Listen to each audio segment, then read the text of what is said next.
Rebound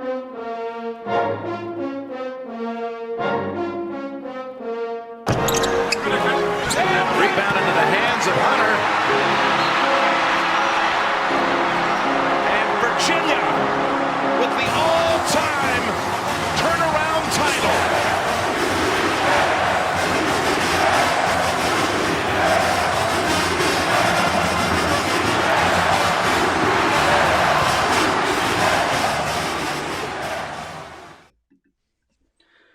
Good morning, Wahoo Nation. This is Seattle Who here, ready to get this Virginia ACC tournament kicked off. Grab your cup of coffee and join me. I've got a pretty good little show for you today. Unfortunately, Val was not intrepid enough to get up this early and start the show with me.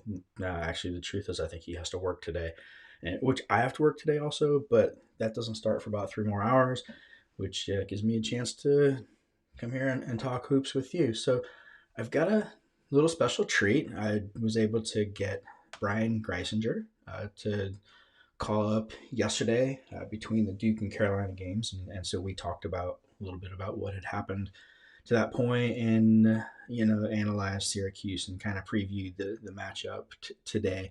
So, I think you guys will really enjoy that. I'll play that here in a couple of minutes. But first, let's get started with just taking a look at who we play and where things stand. So we're going to be playing Syracuse. They beat NC State in the 8-9 game. We can take a look at the ACC tournament bracket here. Let me get this right. There we go. So on the first day, Pitt lost to Miami and Boston College got blown off the floor by Duke, and then Notre Dame beat Wake Forest at the buzzer. So yesterday, in the first game, it was the 8-9 game, which was determined Virginia's opponent today. And in that game, Syracuse, of course, shot NC State right out of the gym.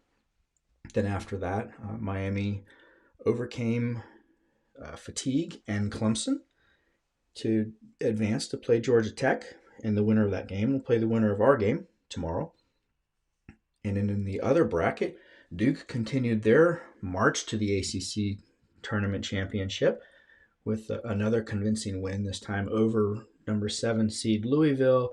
And then in the nightcap, North Carolina started their march to the ACC tournament championship by blowing a tired Notre Dame team right off the floor. So, that sets up some interesting games today. There's our game against Syracuse. And then we'll be followed by Georgia Tech Miami. Hopefully, we will be watching that game with interest to see who we're going to play on Friday. And then in the evening, we're going to be able to enjoy a couple of very, very fascinating games. I'm really excited to watch Florida State and Duke, and then Virginia Tech and North Carolina. And I gotta tell you, I would not be at all surprised to see Duke and Carolina playing on Friday for the right to go to the ACC tournament championship game on Saturday. So, all right. First, Syracuse versus NC State. And pretty much, Syracuse won this game with shooting. If you look at the statistics, okay, NC State didn't shoot well overall, but their three-point percentage and their free throw percentages were good. They shot a lot of free throws, and they did rebound a lot of their misses. They performed fairly well offensively. They turned it over 12 times, which for them is not a huge amount, but it's definitely not as well as they did against us when they played us. So where they really lost this game was with their defense, and they lost track of Buddy Boeheim too many times. They lost track of, they pretty much just lost track of the Syracuse shooters. Boeheim was unconscious in the first half, went 4 for 6 from 3. And, that's really where Syracuse took control. And NC State, they just never really mustered the moxie to come back. But Boeheim, he was amazing, especially in that first half. Just kind of hitting everything. And he went off for 27 points. And, that's what Virginia has to prevent. we can't let Buddy do that. And he had a huge game against us last year at the JPJ where they won that overtime game. So we definitely know what to watch out for there. But yeah, Buddy, he had a great game, and NC State had no answer for him. They didn't, they didn't play defense the way that they did against us in the JPJ, and so they've denied us the chance to get that revenge. But let's be honest, I think we all thought that Syracuse is a much better matchup for us. So I want to, at this point, go ahead and get that video started. This is me and Brian Geisinger, and you can see his analysis and some of my analysis. You'll get some more of my analysis afterwards, and some pretty fun little video clips in there. So without further ado, here are me, Seattle Who, and Brian Geisinger, special guest. So everybody, Brian Geisinger joins me. Brian has been on the podcast a couple of times, but this is his first time showing his face to us on video. So, and of course, this is recorded the night before. I didn't want to make Brian get up early in the morning and join us. So how you doing, Brian?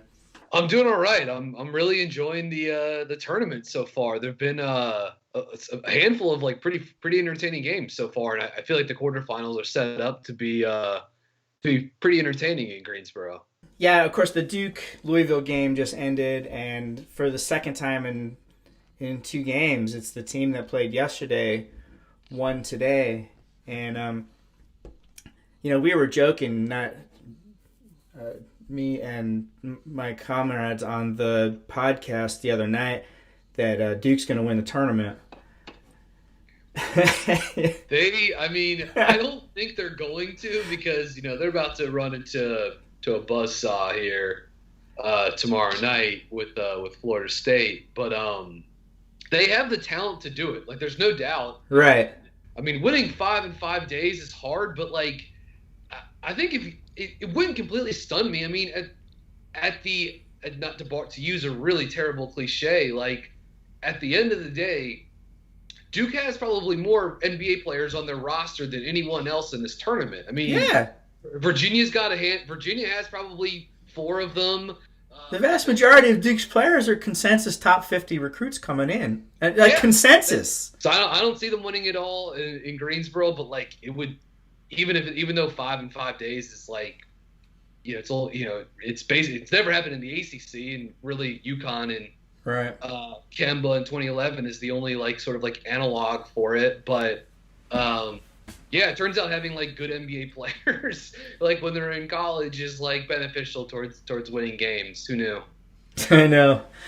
Yeah. So anyway, that's an intriguing possibility. And so Syracuse beat NC State like a drum.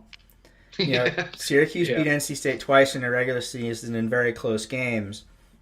And, of course, Virginia beat Syracuse badly, and NC State beat Virginia. So, Virginia fans, like, we were talking about it on the show the other night, the podcast, and the 3 of us, like, we all kind of wanted to play NC State to get that revenge, but I think we all agreed that Syracuse is by far the better matchup for Virginia, just based on style of play, and especially on the defensive side, Syracuse's defense. Mm-hmm. What did you see today in Syracuse, and what do you think of that matchup?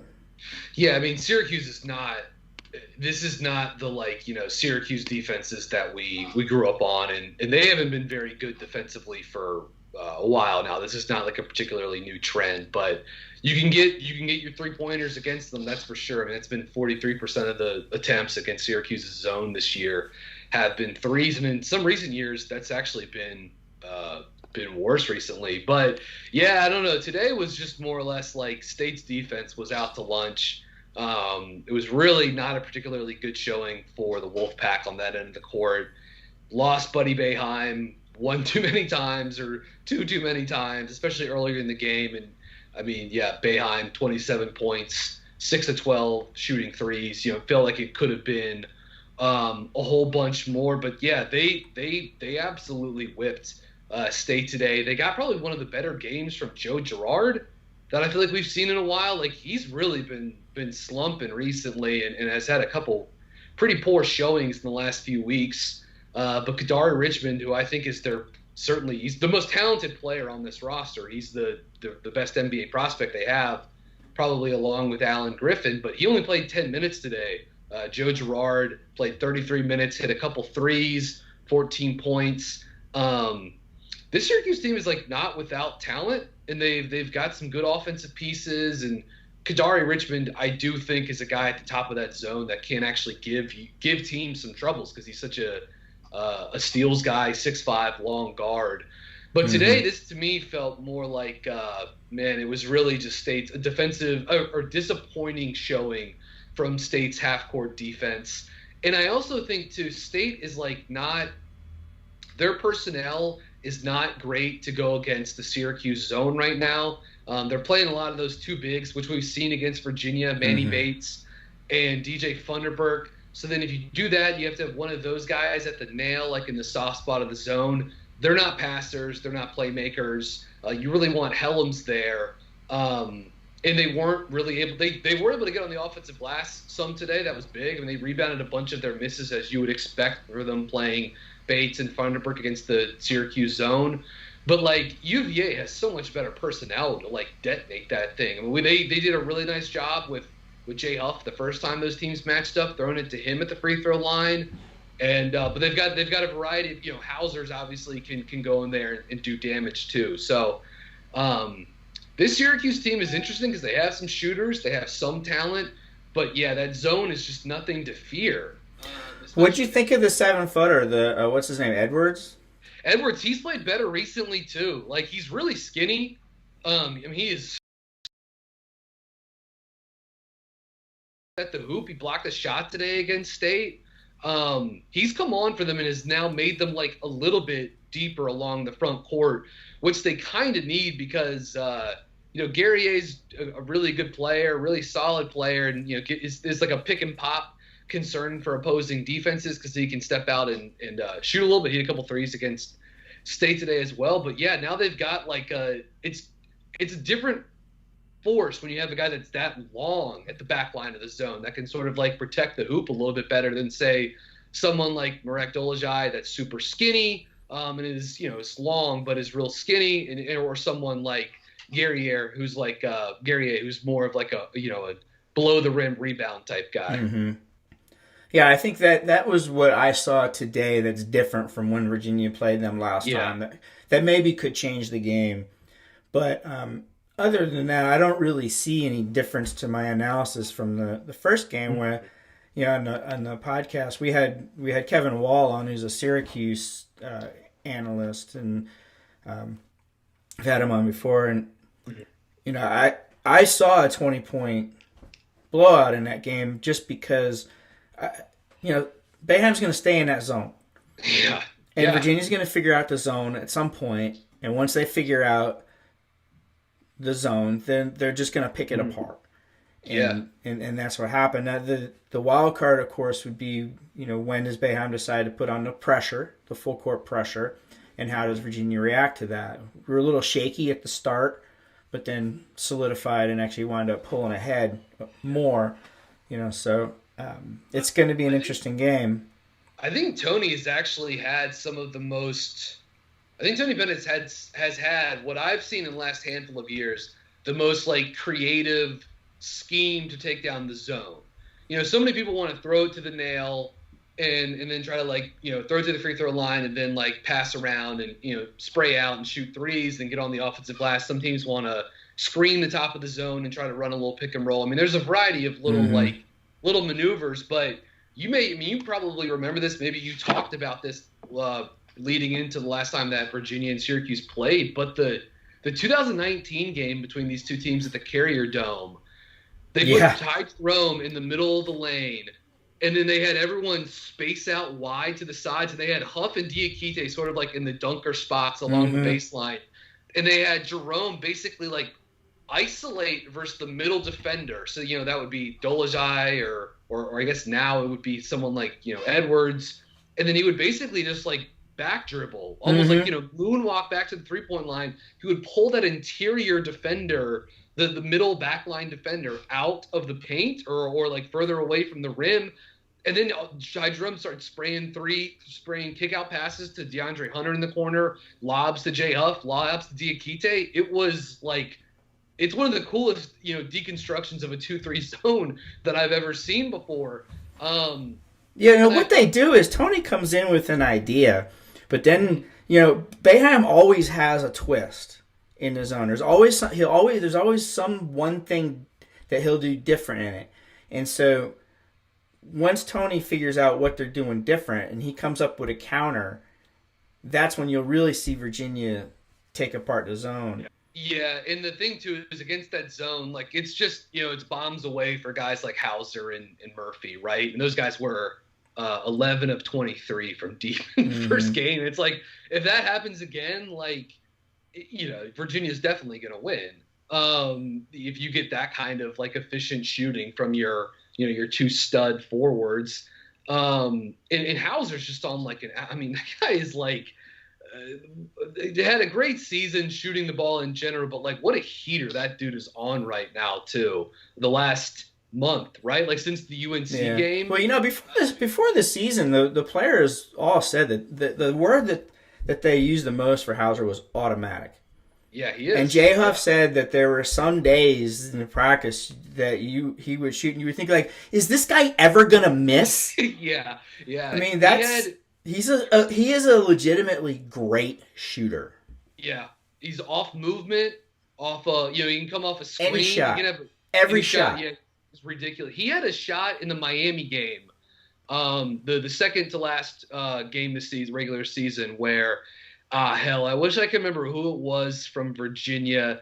Maybe it was McCoy. Maybe it was Woldon Tensai. But one of those guys, they kicked it out to Hauser on the wing, and he was like deep but open, And they immediately, they passed it to him and immediately put their hands up. Like, you're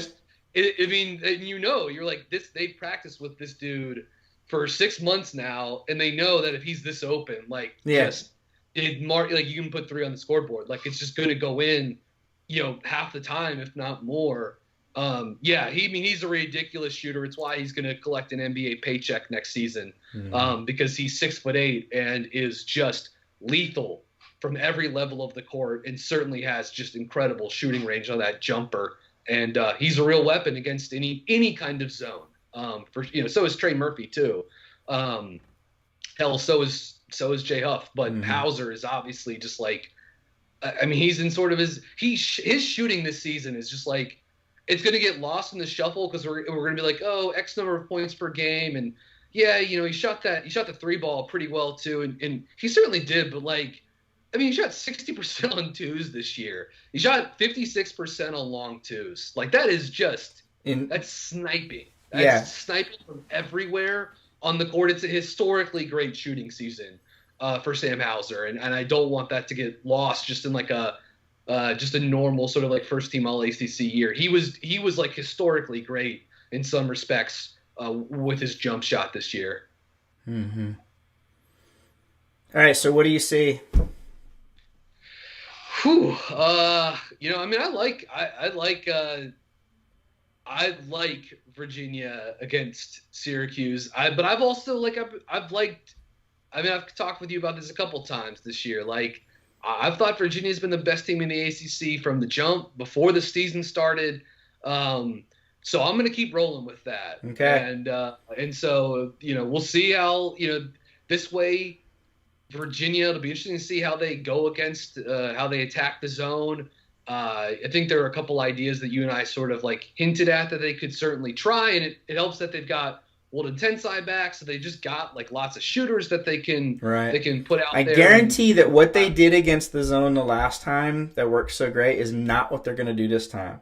Interesting. Because Boeheim's going to adjust. There's going to be something that they're going to do to take that away. So it'll be a different little tactic this time. Then Georgia Tech and all of the variety of defenses that they want to throw out too, right? They want to mix it up and they'll play their own kind of zone too. So it's like, it's just going to be interesting to see. Like, it's going to be, it's not going to be until the finals of this tournament that Virginia would conceivably see a team that is like a pure man-to-man, Right. team. But you just know Georgia Tech's a mystery because they like to switch up their defenses so much. Mm-hmm. But yeah, like you said, they got to get through Syracuse. That's not exactly a walk in the park. Going into the zone can't be a whole lot of fun unless you're really just like ripping the nets from deep. And then I mean, if they can get through that, Georgia Tech, I imagine they'll plow through Miami, but maybe not. So it's just like there's not like an easy path to the title match for Virginia. Like they're gonna have to work for it. But I trust this team. I trust the staff, and I'm hoping they can. It'd be nice to see them go on a little bit of a run here, and I'll be curious to see how they choose to attack the zone tomorrow. All right. Thanks, Brian. Yeah, absolutely.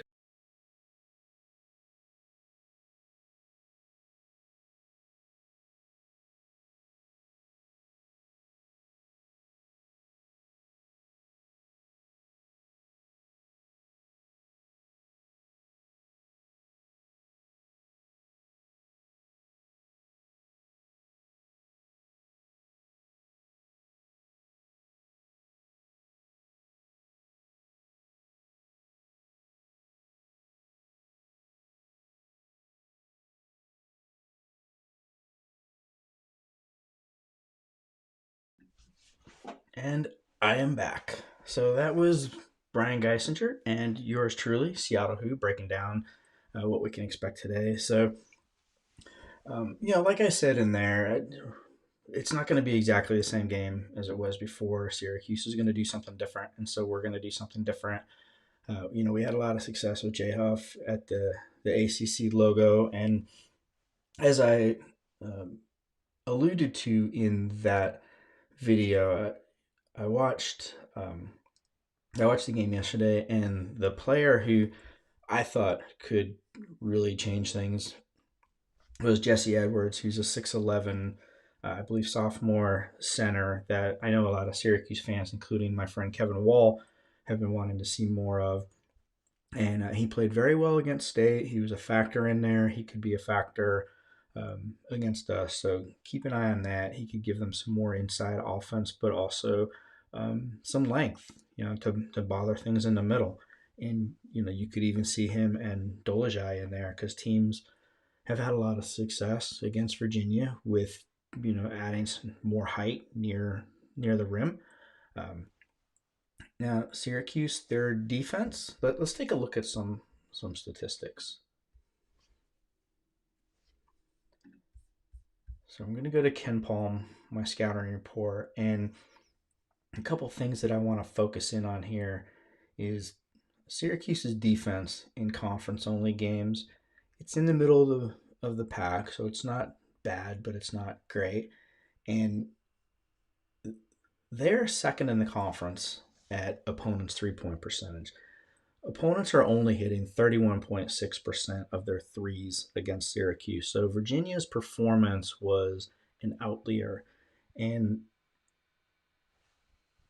what I think is the danger for Syracuse is opponents, 42% of their shots are coming from the three-point arc. And, they've done a good job of challenging those shots. I think especially when Kadari Richmond is in the backcourt with either Griffin or Boeheim, it helps their zone because it gives them two guys who are about 6'5" or even taller. Let's take a look. Alan Griffin is 6'5", Buddy Boeheim is 6'6", Kadari Richmond is 6'5". So when you have two of those three guys on the top line, it allows them to get out and, bother shooters better, and it makes some of the passes more difficult. Because, one thing that teams have been doing when Gerard is in the game is attacking that side of the court. Because Gerard's only 6'1", it's a lot easier to pass over him. And if you're not careful, if you continue to play that way when Kadari Richmond comes in for Gerard, that's when teams get in trouble. Richmond has one of the highest steal percentages in the nation. His steal percentage of 5.0 is number 3. And, that's made him a very disruptive force on the zone. And, Virginia, we had a couple of possessions in that game in, I guess it was in Charlottesville, where we tried to overload that side and pass it over Richmond, and we got in trouble. But I think we adjusted to that fairly quickly. And in that first game, of course, Kihei Clark got into the lane pretty much at will. He had a very good game, 9 assists, 2 turnovers. And the 2 turnovers, I think both of them came when Syracuse put the press on. I could be mistaken on that. Maybe one of them was in the regular run of play, but I know at least one of his 2 turnovers was against the press. So in the half court, attacking the zone, Kihei did a fantastic job. He got inside there and just picked them apart. Jayhoff had a huge game, 21 points. Sam Hauser had a big game, 21 points, 7 for 13 from the 3-point line. And as Brian said, Sam and Trey together were 11 for 23 from 3-point land. You add in Jayhoff, and they were 12 for 24. And there's really no reason to believe they can't do that again. What it all boils down to is patience and probing, studying the zone early, figuring out what we can do against it, and then doing that. And that's going to be the key. We're going to need to see better offense, or excuse me, better defense than we've seen a lot this season.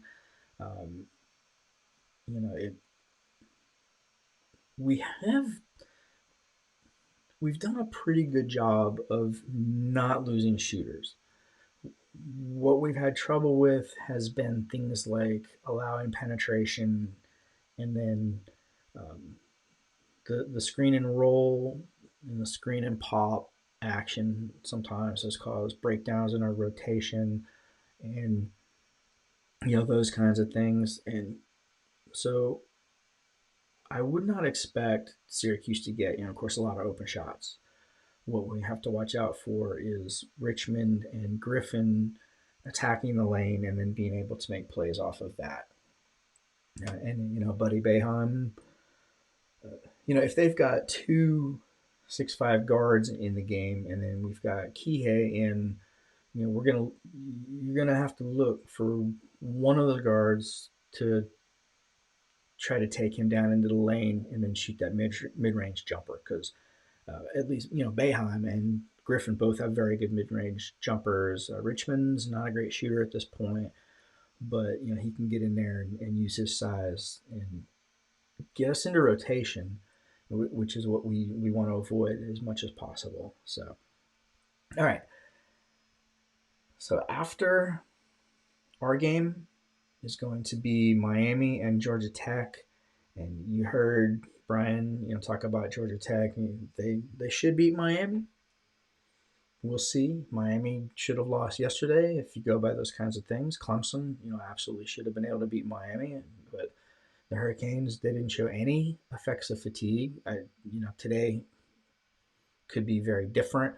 Of course, it'll be their third game in 3 days, and Georgia Tech is going to be playing their first game. That's just a huge, huge advantage. And in fact, I think that, the 2, 3, and 4 teams, they actually have a really good chance to get a better advantage than the number 1 seed, because the 1 seed is guaranteed to get a team that has only played 1 game.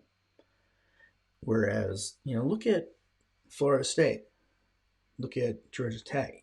Both of them are playing their first game against a team that's already played 2 games. And, that's just got to be a major, major fatigue issue for that lower seeded team. And, it's just a big advantage for the upper seeded team. But, we're, instead of getting,